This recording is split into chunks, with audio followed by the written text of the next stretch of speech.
नमस्कार। Fantasy sports के जो भी शौकीन हैं उनके लिए ये आईपीएल सीजन भाई कुछ अलग सा है ना। थोड़ा फीका फीका सा लग रहा है। तो सवाल ये है कि आखिर हो क्या रहा है। चलिए आज इसी की तह तक चलते हैं और समझते हैं इन नए नियमों को। तो सबसे पहला और सबसे बड़ा सवाल तो यही उठता है, वो जो हर मैच के साथ एक रोमांच होता था, वो जो उत्साह था, उसमें इस बार कुछ कमी सी क्यों लग रही है? और देखिए, ये सिर्फ एक एहसास नहीं है। असल में कई फैंस के लिए ये आईपीएल सीजन थोड़ा फीका जा रहा है। और इसका सीधा सीधा कनेक्शन है फैंटेसी ऐप्स पर लगे नए प्रतिबंधों से, जिसने खेल का मजा थोड़ा कम कर दिया है। अच्छा, तो अब आते हैं मुद्दे की बात पर। ये जो पूरा मामला है ना, ये कोई सीधा साधा बैन नहीं है। इसके पीछे एक बहुत बड़ा एक बुनियादी कानूनी सवाल है। और सवाल ये है कि फैंटेसी स्पोर्ट्स आखिर है क्या? क्या ये हुनर यानी स्किल का खेल है या फिर किस्मत यानी चांस का? ये पूरी बहस ना दो हिस्सों में बटी हुई है। एक तरफ है सरकार, जो ऑनलाइन गेमिंग बिल के तहत इसे मौके का खेल मानती है, मतलब जुए जैसा कुछ। और दूसरी तरफ हैं ड्रीम 11 जैसी कंपनियां, जिनका कहना है कि नहीं, ये पूरी तरह से कौशल का खेल है, जिसमें ज्ञान और एक अच्छी स्ट्रैटेजी की जरूरत पड़ती है। अब जरा कंपनियों का तर्क भी समझते हैं, जो काफी दिलचस्प है। उनका कहना है कि यहां जीतने के लिए खिलाड़ी के प्रदर्शन का पूरा एनालिसिस करना पड़ता है, पिच रिपोर्ट को समझना होता है और एक संधी हुई संतुलित टीम बनानी पड़ती है। ये किस्मत का खेल नहीं, बल्कि शतरंज या पोकर की तरह एक दिमागी कसरत है, जहां जिसकी विशेषज्ञता ज्यादा, जीत उसी की होती है।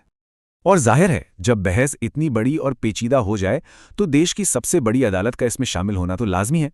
तो सुप्रीम कोर्ट के इस मामले में आने से जो दांव पर लगा है वो और भी ज्यादा बढ़ गया है। चलिए एक नज़र डालते हैं कि ये कानूनी लड़ाई यहां तक पहुंची कैसे। मान लीजिए साल 2025 में सरकारी कार्रवाई के बाद नए नियम आते हैं। फिर 11 मार्च 2026 को सुप्रीम कोर्ट में एक बहुत अहम सुनवाई होती है। और आज भी ये मामला चल रहा है, खत्म नहीं हुआ है। उस 11 मार्च की सुनवाई से जो सबसे बड़ी और अहम खबर निकल कर आई वो यही थी। सुप्रीम कोर्ट ने कहा कि फैंटेसी प्लेटफॉर्म्स पर फौरन पूरी तरह से कोई प्रतिबंध नहीं लगाया गया है। सच कहूं तो ये इन कंपनियों के लिए एक बहुत बड़ी राहत की सांस थी। लेकिन ये राहत मिली तो सही, पर एक शर्त के साथ।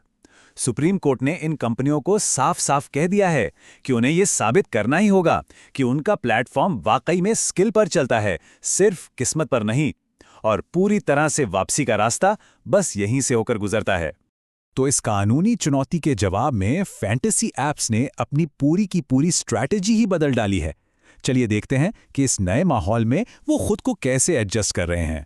उन्होंने एक नया प्लेबुक तैयार किया है। अब ज्यादातर कॉन्टेस्ट फ्री एंट्री वाले हो गए हैं।